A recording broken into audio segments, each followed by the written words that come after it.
Welcome to the Landscaping Podcast. My name is Joel Barnett and I am your host. And in today's episode, which is the 34th Instagram Live that we've done, we've got 9 questions to go through. And coming out this week, we're out at the moment, is Joel Smith from One Landscape. So the landscaper from Canberra. And coincidentally, I'm heading up to Canberra this week for Floriade. So Floriade starts on Saturday the 16th, if that's what day Saturday is. It goes, I think it's till October the 15th. So it goes for a month long. And I've been before, so I'm pretty excited to get up there to check that out. And if you've got any questions as they arise, chucking me down the bottom. So I've got 9 questions to go through. The first one is from Earth Escapes. He said, when starting a landscaping business, what are the hidden skills you wish that you knew?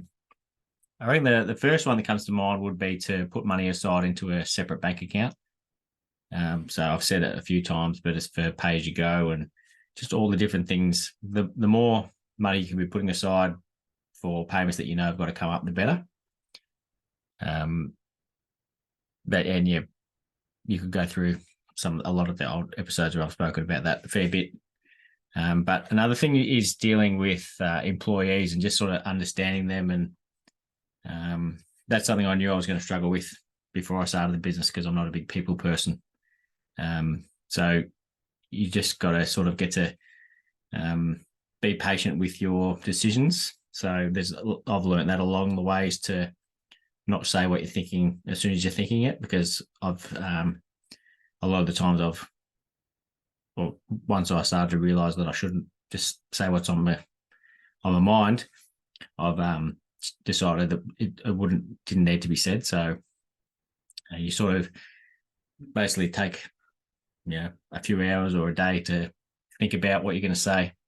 And like, for example, if you're going to criticize someone about something they've done, you usually realize that it would have been the wrong thing to do. So sort of being patient with your staff would be one thing as a good skill to start with. And probably making relationships with other people in the industry quicker. So designers and other landscapers. So I've been doing that a lot more recently through Landscape Victoria and various other events, but the sooner you can do that, the better. So the sooner you've got a big contact base, the better it will be. So if you're short of work or you need a hand just for a concrete pour or something simple, you can reach out. If you haven't got any designs, you can help someone out with one of their designs, and then you can also learn other things while you're doing that. So not only are you keeping yourself busy, but adding to your skill base. But yeah, they're the 3 tips I reckon that would help. But definitely the most important one would be the separate bank accounts, because that's going to help you cash flow, and that's a key to being able to sleep well at night and just sort of be happy while you're running your business and not stressing about things. Schoolboy Pew said, love to know tips for rain days. Well, luckily we've only had a couple this year. Last year was a bit of a different story. We had quite a few then, but if you can kind of like, if you can have tasks that can be done, if you've got a shed that you can do when it is raining, if you can put them to the side and leave them for when it does rain and not doing them beforehand, and that's a good way to do it. Sometimes you do need to work in the rain, so just chuck a rain jacket on, but it's extremely rare that we'll do that. On Friday just gone, actually, it was a horrible day, but we just had to get stuff done. So the guys worked, and it was about 1 o'clock, and I'll let them finish then. So if you can let your guys, if you got stuff you need to get done, you can at least get some of it done, and then let you guys finish early rather than just not doing anything at all, because they're gonna, if you don't do anything at all, then you haven't achieved anything. Whereas if you do a little bit and then pay them when they're not there, then it's something's better than nothing. So the most important part about it would be planning for it. So know that even though there's 220 days, or 220 working days a year, that you would work out when you're working your hourly rate out, you might want to do less days than that because of rain days. So you might allow 5 rain days a year, depending on where you are. And if it rains for 5 days, then you're covered. You've allowed for it. And if it doesn't rain, then that's more profit for you. That I'm sure we'll go to something else that you didn't allow for, but it's that's a good way to do it as well. But yeah, it's not a good thing to work in the rain, basically. So you're gonna, your tools can get damaged, your people can slip over, you make a mess of everything. If you're working on soil, you're compacting the soil more than it would if it was dry. There's a lot of reasons to not work in the rain, but obviously the main one is productivity, and money is the reason to work. But if you can do things like painting, or if you've got a shed you can work in, it's just sort of basic things like that, then that's the best way to get around it. Or if you're doing some paving undercover, you could leave that section and do the sections that aren't undercover if you know that there's going to be some rain coming later in the week. So you can kind of, move your jobs around if you know that there is rain coming. But yeah, it's not a good thing, but it's inevitable when you're working outside. So planning around it is the best way to go. Smeets J said, what do people use for their irrigation boxes? So we just have, I reckon it's we use a domestic irrigation box. Well, we've got them from Reese and Nutrient Water, and I reckon Bunnings they all sell the exact same one, I think. No idea what brand it is, but it's just, I reckon it's probably about 450 mil wide by 300, and it's a black box with a green lid. And that goes in. But I've seen people build a sleeper box underneath that. So that just sort of stops the soil from getting in there, because the heights don't quite work out all that well with the solenoids in there. So if you can build a rectangular box out of sleepers or some other product, and then have the irrigation box sitting on that, and you can also screw it to your box. But yeah, they're not too. I think they might be $40. And I've seen other people as well put screenings inside their irrigation box, so that, because you do get a little bit of water every now and then that might drip out while it's in use. So at least that doesn't turn to mud, and it makes it. They look pretty neat too, the ones I've seen. I reckon it could be Sandstone Landscaping who did it. And it was it's one of those things. It's not. You almost never see it, because the clients don't usually open up the irrigation box, but it's just one of those 1%ers that makes a big difference. Whenever they do have to go in there, you're not seeing a tangled mess of wires and mud and spiders and all sorts of stuff in there. Ivory Gardens said, what's your average amount of locked in work lead time, as well as the biggest and smallest amount? So we usually average around, I reckon, 9 months, probably 9+ months. It'd be stretching past that now, I'd guess, but because I think we've got $1 million of work booked in, and that's usually what I turn over in a year. So that's a ballpark figure on how long it will take to do that. But we've had a lot of jobs that have been delayed this year into next year when we already had work booked in there. So I'm not sure how that's all going to go when they're all wanting to get done at once. But we've had jobs. The one we started last week, which I only quoted the week before. So because these jobs are pushed back, we've had time that we're able to squeeze some in. And we've got another one starting in a week or two. It's the same deal. I only quoted it in the last week or so. But because it's only small, we're able to squeeze that in. And the job ranges we've got lined up, the smallest, I reckon, is 16,000. And the largest is over 500. So that's going to take a while to do that one. But yeah, that's starting, I think, towards the end of this year. But yeah, the average is usually around 9 to 12 months. So because I don't like going any further than 12 months. And then, there's some jobs that come along that they're happy to wait, especially if they've got a landscape architect and there's a house build going on at the same time. They're usually the ones that are patient. I've got a fair few designs on at the moment as well. I've got about 3 or 4 designs on at the moment. So yeah, pretty busy right at the start of spring. I did see a comment from Ashley James too, mentioning the New England Patriots. So no surprises that he goes for that team. Evergrow Landscape said, did you spray anything on the formwork to make deboxing the letterbox easier? We did just put diesel on there. So we put diesel on there to help the concrete strip off from the formwork. We have used a product in the past called Form Release. I think that is diesel in a bottle with a label called Form Release on there. So when I used that, I thought this seems extremely similar to diesel, and then found out that people just use diesel anyway. So, and I've used that and haven't had an issue with it. I've used it on white concrete as well. Haven't had an issue with that, the discoloration or anything. So, yeah, that's just what we're using. We'll use going forward. Green Effects Landscaping said, what are some components of your contract you recommend everyone have in their own? So unfortunately, we have to use, because you've got to use a pretty watertight contract that meets in Victoria at the very least, meets the Domestic Building Contracts Act of 1995.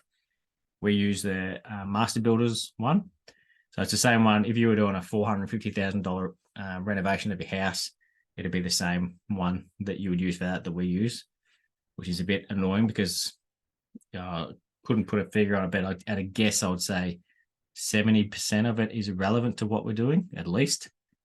So there's a lot of stuff in there that the client reads through that just makes no sense and completely irrelevant. But I did try to use the Landscape Victoria contracts online, but they, I don't know if it's been fixed yet, but there was it. When you go into the contract, the client has to accept everything in the contract before they've had a chance to read it. So it says tick here if you accept what's on page 13, but you can't get through to page 13 to read it until you click that you accept it. Now you can change.